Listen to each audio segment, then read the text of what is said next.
Hello dear viewers, स्वागत है solution पर आप सभी का। क्लास 9 बिहाइव का आज हम 7 चैप्टर जो है पैकिंग, उसके क्वेश्चन आंसर्स करने वाले हैं। क्योंकि हम इस चैप्टर की एक्सप्लेनेशन कर चुके हैं तो चलिए क्वेश्चन आंसर से स्टार्ट करते हैं। ये जो जिरोम की स्टोरी है और नरेटर भी इसी के यही है, और ये 3 man in a boat novel से लिया गया एक एक्सट्रैक्ट है। तो चलिए पेज नंबर 89 पर थिंकिंग अबाउट द टेक्स्ट है, उसके फर्स्ट पार्ट जो है, फर्स्ट मेन पार्ट, उसमें जिसमें आपको एक शॉर्ट पैराग्राफ यानी कि 30-40 वर्ड्स में आंसर देना है अपना। तो उसका फर्स्ट क्वेश्चन है, how many characters are there in the narrative, name them, don't forget the dog. तो इसमें जितने भी कैरेक्टर्स आए हैं स्टोरी में उसके बारे में बताना है, और हमें स्पेशली उस डॉग को नहीं भूलना है, ये भी कहा गया है। So there are 4 characters in the narrative. तो इस नरेटिव में, इस स्टोरी में 4 कैरेक्टर्स बताएंगे, जिनमें से पहला है जिरोम जो कि खुद नरेटर है, और बाकी दो उसके दोस्त हैं जॉर्ज और हैरिस, और एक उनका पेट डॉग है मॉन्टमोरेंसी। सेकंड क्वेश्चन है, why did the narrator means Jerome volunteer to do the packing. अब जो नरेटर हैं यानी कि जिरोम है, वो अकेले क्यों रह गए थे पैकिंग करने के लिए। So the narrator volunteer to do packing because he thought he was the best packer. He felt proud of his packing and wanted to show it. अब जो नरेटर हैं वो अकेले इसलिए रह गए थे क्योंकि वो सोचते थे कि वो इस दुनिया के बेस्ट पैकर हैं, और इसीलिए वो खुद को प्राउड फील करवाने के चक्कर में ही अकेले रह गए थे। हालांकि वो चाहते थे कि वो इन सब का सुपरविज़न करें, लेकिन आखिरकार उन्हें ही वो पैकिंग करनी पड़ी।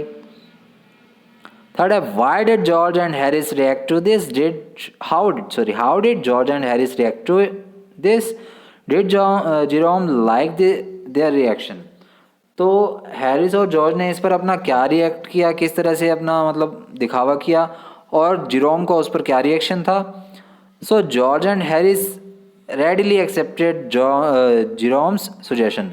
तो जब जिरोम ने ये बोला कि रुको मैं ये सब करता हूँ, तब जॉर्ज और हैरिस ने हाथों हाथ उनकी बात मान ली। George smoked a pipe and spread himself over the easy chair. अब जॉर्ज ने एक पाइप सी अपने मुंह में डाली स्मोकिंग के लिए और इजी चेयर पर बैठ गया। हालांकि आपके चैप्टर में ये लाइन नहीं है स्मोक्ड अ पाइप, तो अगर आप ना लिखना चाहें तो ना भी लिखें, ये नॉवल के अंदर दी गई है, तो आप ऐसे लिख सकते हैं, George spread himself over the easy chair, कि जॉर्ज ने अपने आप को इजी चेयर पर पसार लिया। While Harris put his legs on the table and lit a cigar. अब यहाँ पर लीट अ सिगार भी आप हटा सकते हैं, तो आप ऐसे लिख सकते हैं कि हैरिस ने अपनी जो टांगें हैं वो टेबल पर सीधी कर ली। No Jerome irritated by their reaction, और नहीं जिरोम जो है वो उनके इस रिएक्शन से इरिटेट नहीं हुआ था। What was Jerome's real intention when he offered to pack. अब जिरोम का रियल इंटेंशन क्या था जब उसने पैकिंग के लिए ऑफर किया था। So when Jerome offered to pack, his real intention was to supervise the work, he wanted to show his ability through the supervision. जब जिरोम ने पैकिंग के लिए बोला तो उसका मेन एम तो क्या था कि वो सुपरविजन करे, वो इसके इंटेंशंस थे इस चीज़ के कि इस सभी काम में वो सुपरवाइज करे, अपनी जेबों में हाथ डालकर सिर्फ ऑर्डर दे। He wanted to show his ability through the supervision, वो अपनी एबिलिटी जो है वो सुपरविजन के थ्रू यानी कि लाइक अ बॉस अपनी एबिलिटी दिखाना चाहता था। What did Harris say after the bag was shut and strapped, why do you think he waited till then to ask. अब जब सब पैकिंग हो गई थी और बैग बंद हो गए थे, तब हैरिस ने क्या कहा, और आपको क्या लगता है कि हैरिस ने बैग पैक होने तक वेट क्यों किया। So after the bag was shut and strapped, Harris mentioned that Jerome had not packed the boots. अब जब सब पैकिंग हो गई थी और बैग वगैरह बंद हो गए थे, तब हैरिस ने क्या बोला जिरोम को कि जिरोम तुमने अपने जूते तो पैक नहीं किए। He had waited till then to ask because he wanted to make Jerome realize his mistake and ridicule his packing skill. अब यहाँ पर वो क्या चाहता था, हैरिस क्या चाहता था, क्योंकि उसने उस समय तक वेट किया जब तक सब पैकिंग नहीं होगी। क्यों किया उसने ये वेट, क्योंकि वो जेरोम को रियलाइज़ कराना चाहता था उसकी गलती कि वो सबसे अच्छा पैकर नहीं है, उसके पैकिंग स्किल भी कहीं ना कहीं मिस्टेक्ड हैं। सिक्स्थ है, what horrible idea occurred to Jerome a little later. और कुछ ही देर बाद जेरोम को एक डरावना सा आइडिया क्या आया। So the horrible idea that occurred to Jerome a little later was whether he had packed his toothbrush और नॉट। तो एक अजीब सा डरावना सा आइडिया जो कि जेरोम को आया बाद में, कुछ समय बाद, वो क्या था कि उसने अपना टूथब्रश पैक किया है या नहीं किया। Whenever he traveled, he could never remember if he had packed his toothbrush or not. अब जब भी वो ट्रैवल करता है तब उसे ये याद नहीं रहता है कि उसने अपना टूथब्रश डाला है या नहीं डाला। This thought haunted him and made is life a misery. और ये सारी चीज़ें ही क्या है, मतलब ये टूथब्रश वाला जो मेन दिक्कत है ये उससे क्या है, काफ़ी ज़्यादा डरा देती है और उसकी लाइफ को क्या है, कठिन बना रखा है, एक माइजरी बना रखा है। Where did Jerome finally find the toothbrush. अब जिरोम को फाइनली उसका टूथब्रश कहाँ मिला, तो हम स्टोरी में पढ़ चुके हैं, वो उसे उसके एक जूते में मिला था। सो Jerome finally found the toothbrush inside a boot when he was putting the things back one by one after turning them out of bag। तो जिरोम को अपना टूथब्रश एक बूट के अंदर मिला, और कब मिला, जब उसने सारी चीज़ें अपने बैग से बाहर निकाल ली थी और अब वापस से वो उन्हें रीपैक कर रहा था, तब रीपैक करते समय उसे वो अपना टूथब्रश एक जूते के अंदर मिला। Why did Jerome have to reopen the packed bags? अब जिरोम को अपने पैक बैग को रीओपन क्यों करना पड़ा? So Jerome had to reopen the pack bag twice owing to his forgetfulness. अब जिरोम को अपने भूलने की आदत की वजह से, यानी कि कुछ ना कुछ ना पैक करने की वजह से अपना जो बैग है वो 2 बार ओपन करना पड़ा था। Once he had to reopen the bag as he had forgotten to pack the boots. एक बार उसे खोलना पड़ा अपना बैग क्योंकि उसने अपने बूट्स पैक नहीं किए थे, इस वजह से the next time he unpacked when he realised he had packed his तंबाकू पाउच इन। आपके यहाँ पर तंबाकू पाउच स्टोरी में मेंशन नहीं किया गया, नॉवल में है, तो आप यहाँ पर ये कर लेना, आपके स्टोरी में जो सेकंड थिंग आई थी तंबाकू पाउच नहीं था, वो उसके स्पेक्टेकल्स का आया था, तो आप यहाँ पर स्पेक्टेकल्स मेंशन कर दीजिएगा। अब नेक्स्ट टाइम उसने अनपैक किस लिए किया सेकंड टाइम? क्योंकि उसे रियलाइज़ हुआ कि उसने जो है अपना स्पेक्टेकल्स जो है वो बैग के अंदर रख दिया है, तो तंबाकू पाउच की जगह आप स्पेक्टेकल्स कर लीजिएगा। What did George and Harris offer to pack and why? अब जॉर्ज और हैरिस ने क्या पैक करने के लिए ऑफर किया और क्यों पैक करने के लिए ऑफर किया? George and Harris offer to pack the hampers because it was getting late and they thought that Jerome had taken too much of time. अब जॉर्ज एंड हैरिस ने हैम्पर पैक करने के लिए offer किया था, और उन्होंने पैक करने के लिए ऑफर क्यों किया? क्योंकि उन्हें लग रहा था कि जिरोम ने काफ़ी ज़्यादा समय ले लिया पैकिंग में। They also wanted to show their skills to Jerome, और वो जिरोम को अपने स्किल्स भी दिखाना चाहते थे पैकिंग के, जो उन्होंने बाद में अच्छी तरह से करतब कर करके दिखाए थे। 10th है, while packing the hampers, George and Harris do a number of foolish and funny things. Take the statements that are true. अब पैकिंग करते समय, हैम्पर की पैकिंग करते समय जॉर्ज और हैरिस ने काफ़ी फुलिश थिंग की थी, काफ़ी फनी थिंग्स की थी। उनमें से जो ट्रू स्टेटमेंट्स हैं उन्हें हमें टिक करना है या बताना है। So they started with breaking a cup, ये ट्रू स्टेटमेंट है क्योंकि उन्होंने शुरुआत में ही ये कप तोड़ा था। They also broke a plate, तो ऐसा बिल्कुल नहीं हुआ, उन्होंने कोई प्लेट नहीं तोड़ी थी जितना हमें स्टोरी में बताया गया उस अकॉर्डिंगली। दे स्क्वैश्ड अ टोमेटो, तो जी हाँ उन्होंने एक टोमेटो को पिचका दिया था अच्छे से, उस पर एक जार रख कर। दे ट्रोड ऑन द बटर, तो जी हाँ उन्होंने बटर पर भी अपना पैर रखा था, हमने इस स्टोरी में पढ़ा था। दे स्टेप्ड ऑन अ बनाना, तो बनाना का कहीं पर भी मेंशन नहीं किया गया है, तो ये भी हमारा ब्लैंक रहेगा। They put things behind them and couldn't find them, तो जी हाँ ये भी बिल्कुल ट्रू है, वो अपनी चीज़ों को वापस पीछे की तरफ रखते थे और जैसे ही मुड़कर देखते थे तो उन्हें वो चीज़ें हाथों हाथ मिलती नहीं थी। दे स्टेप्ड ऑन थिंग्स, तो क्या वो चीज़ों पर पैर रखे जा रहे थे? तो जी हाँ ये भी ट्रू है। They pack the pictures at the bottom, तो पिक्चर्स तो कहीं बास्केट में क्यों पैक करेंगे वो खाने के लिए, ये तो बिल्कुल ही स्टेटमेंट गलत है। दे अपसेट ऑलमोस्ट एवरीथिंग, तो सारी चीज़ें क्या उन्होंने ऊपर रख दी थी, तो ऊपर सारी चीज़ें रखने का कहीं मेंशन नहीं हुआ स्टोरी में, तो ये स्टेटमेंट भी हम ट्रू नहीं करेंगे। They were very good at packing, तो क्या वो दोनों पैकिंग पर अच्छे थे? तो नहीं, बिल्कुल भी अच्छे नहीं थे वो पैकिंग पर, तो ये स्टेटमेंट भी ट्रू नहीं है। अब सेकंड मेन क्वेश्चन क्या है? What does Jerome say was Montmorency's ambition in life? What do you think of Montmorency and why? अब जिरोम ने जैसे बताया उसके अकॉर्डिंगली मोंटमोरेंसी का लाइफ के अंदर एम्बिशन क्या है, और आप मोंटमोरेंसी के बारे में क्या सोचते हैं और क्यों सोचते हैं, ये बताना है हमें। So Jerome says Montmorency's ambition in life was to get in the way and he sworn at, यहाँ पर ही गेट कर लेना, ही गेट स्वॉर्न एट। अब जिरोम ने जिस तरह से बताया मोंटमोरेंसी के अकॉर्डिंग, मोंटमोरेंसी का, तो उसके अकॉर्डिंगली मोंटमोरेंसी का एम्बिशन है लाइफ के अंदर कि कोई भी अगर काम कर रहा है तो उसके अंदर घुस जाओ और जब तक उसे डांट फटका कर अच्छी तरह से बाहर ना निकाल दिया जाए तब तक उसे तंग करो।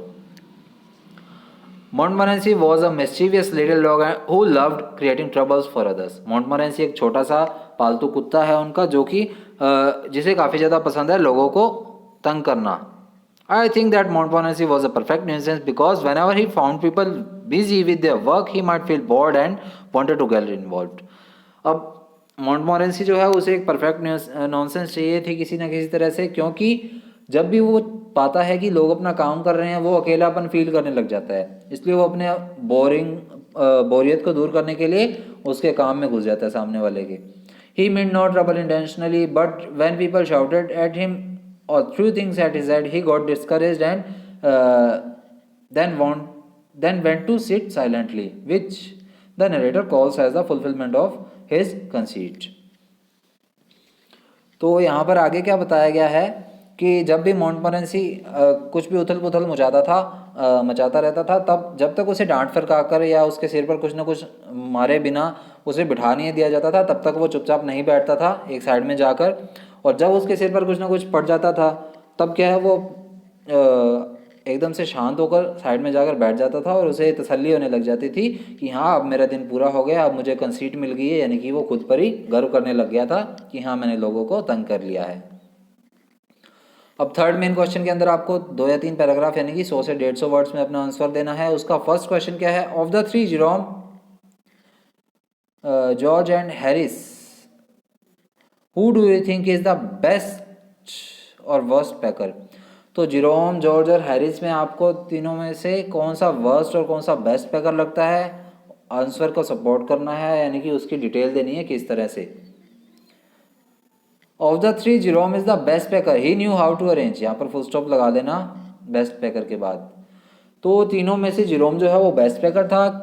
ही knew how to arrange things in order, क्योंकि उसे पता था कि चीज़ों को किस तरह से सही ऑर्डर में लगाना है. Both Harris and George messed everything, Harris और जॉर्ज ने तो बवाल ही मचा दिया था, सारी चीज़ों को इधर उधर बिखरा दिया था. Harris packed the strawberry jam on the top of a tomato and squashed it. अब हैरिस ने तो क्या है टमाटर के ऊपर स्ट्रॉबेरी जैम रख दिया था और उसे पिचका दिया था टमाटर को अच्छी तरह से, जिसके बाद उन्हें वो टी स्पून से निकालना पड़ा था. George stepped on the butter, George क्या है बटर के ऊपर अपना पैर रख चुका था. They were getting constantly irritated by Montmorency, अब वो दोनों बराबर ही क्या है मॉन्टमोरेंसी से भी तंग हो चुके थे. Till the time Jerome packed although he took his time the job. अब जब तक जेरोम ने पैकिंग की थी, चाहे उसने अपना समय लिया था, लेकिन अपनी जॉब अच्छी तरह से निभाई थी, यानी कि पैकिंग अच्छे से कर दी थी.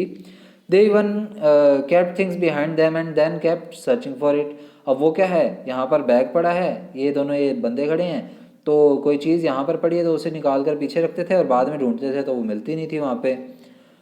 दे made everything such a mess, और सब चीज़ों को का ही उन्होंने क्या है एक तरह से बवाल मचा दिया था, बिखरा दिया था अच्छे से.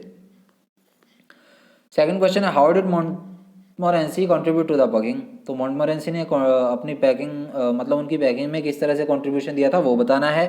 सो the packing escaped was already a messy job. अब पैकिंग करना एक क्या है काफ़ी ज़्यादा मैसी जॉब है, यानी कि काफ़ी ज़्यादा तंग होने वाला काम है. And Montmorency's contribution made it even more tiresome, और मॉन्टमोरेंसी के कंट्रीब्यूशन ने तो इसे क्या है और भी मतलब बवाल मचा दिया था, पूरे अच्छी तरह से उनको तंग कर दिया था. He did his level best to be a perfect nuisance, और उसने उन्हें तंग करने में कोई कसर नहीं छोड़ी. He came and sat down on things just when they were wanted to be packed, और जब भी कोई चीज़ पैक होने वाली होती थी तो मॉन्टमोरेंसी क्या करता था, उन पर आकर बैठ जाता था. He put his leg into the jam and worried the teaspoon. अब मॉन्टमोरेंसी ने क्या है जैम के अंदर अपनी टांग भी डाल दी थी और टीस्पून्स को क्या वरीड कर दिया था, पूरी तरह से डिस्टर्ब कर दिया था, खिला दिया था. He also pretended that the lemons were rats. अब उसने ऐसा भी दिखावा किया मॉन्टमोरेंसी ने कि उसे जो नींबू है वो चूहों की तरह लग रहे हैं, रैट्स की तरह लग रहे हैं. So he get into the hamper and killed 3 of them before Harris could land him with the frying pan. तो मॉन्टमोरेंसी ने क्या किया, उस हैम्पर के अंदर घुस गया और उनमें से 3 नींबुओं का तो सत्यानाश ही कर दिया था, इससे पहले कि हैरिस उसके सिर पर कोई फ्राइंग पैन मारे. थर्ड क्वेश्चन है, do you find this story funny, what are the humorous elements in it. तो क्या आपको ये स्टोरी फनी लगी, और इनमें से जो जो एलिमेंट्स आपको फनी लगे वो आपको मेंशन करने हैं, अजीब लगे वो मेंशन करने हैं. 3 जो है फैक्ट वो हमें मेंशन करने हैं. तो चलिए देखते हैं. Yes, this story is definitely funny, not only in the way in which the 3 friends pack for their trip quite mirthful, but the way the author narrates all the incident is also entertaining.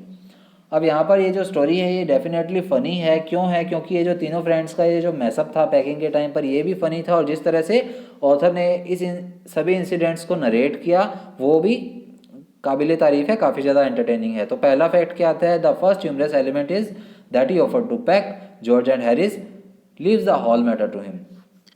पहली जो funny चीज़ आती है starting में ही आ जाती है, वो क्या है कि जैसे ही नरेटर बोलता है कि चलो मैं पैक कर देता हूँ, तो जॉर्ज और हैरिस तो है हाथों हाथ ही अपना पलड़ा साइड कर लेते हैं और कहते हैं आजा भाई तू ही कर। Consequently he has to do packing though his real intention was to boss the job. तो फिर क्या है, उसे चुपचाप जो है पैकिंग करनी पड़ी, हालांकि उसके जो रियल इंटेंशन थे वो क्या थे कि वो इस सारे काम का सुपरविजन करे एज अ बॉस, अपनी जेबों में हाथ डालकर इधर उधर घूमे और सभी को इंस्ट्रक्शंस दे कि इस तरह काम करो उस तरह काम करो। The second humorous element is that George placed the butter on the chair and Harry sat on it and it stuck at his back. अब जो सेकंड ह्यूमरस एलिमेंट आता है, काफ़ी हास्यास्पद एलिमेंट आता है, वो क्या है कि जॉर्ज ने जैसे ही जो बटर है चेयर पर रखी तो हैरिस उस पर बैठ गया और उसके बैक पर वो बटर जो है वो उसकी बैक पर लगी। When they search it for packing it was missing. और जब ये चीज़ वापस वो पैक करने के लिए ढूंढ रहे थे तो उन्हें मिली नहीं, गायब हुई। They walk and walk round at the room. फिर क्या वो घूमते रहे पूरे रूम में, इसे ढूंढते रहे। At last George saw it at Harris bag. और आखिरकार ये क्या है, जॉर्ज को कहाँ मिली, हैरिस के बैग पर लगी हुई मिली। The third humorous element is that Montmorency screams and where he is not wanted. और तीसरी जो हास्यास्पद चीज़ आई है इसमें हंसाने वाली, वो क्या है, मोंटमोरेंसी जो है जहाँ पर उसकी ज़रूरत नहीं होती थी वहाँ भी घुस जाता था। He want somebody stumble over him and curse him straightly for an hour. वो क्या चाहता था, वो किसी न किसी तरह किसी को भी तंग करे और आखिरकार वो जो है सामने वाला उसके सिर पर कुछ ना कुछ जब तक मार ना दे तो उसका दिन पूरा नहीं होता था। He pretends that lemons were reds. और उसने इस तरह का दिखावा भी किया कि उसे ये लग रहा है, मोंटमोरेंसी ने दिखावा किया कि उसे लेमन्स क्या है वो रेड की तरह दिखाई दे रहे हैं, इसलिए उसने हैम्पर के अंदर अपने पैर रख दिए और 3 नींबुओं को तो उसने निचोड़ भी दिया अच्छे से। तो इस तरह से हमारी जो स्टोरी है उसके क्वेश्चन आंसर कंप्लीट हो गए हैं। तो मिलते हैं नेक्स्ट स्टोरी में एक्सप्लेनेशन के साथ। तब तक के लिए ये चैप्टर अच्छे से देख लीजिए। Thank you.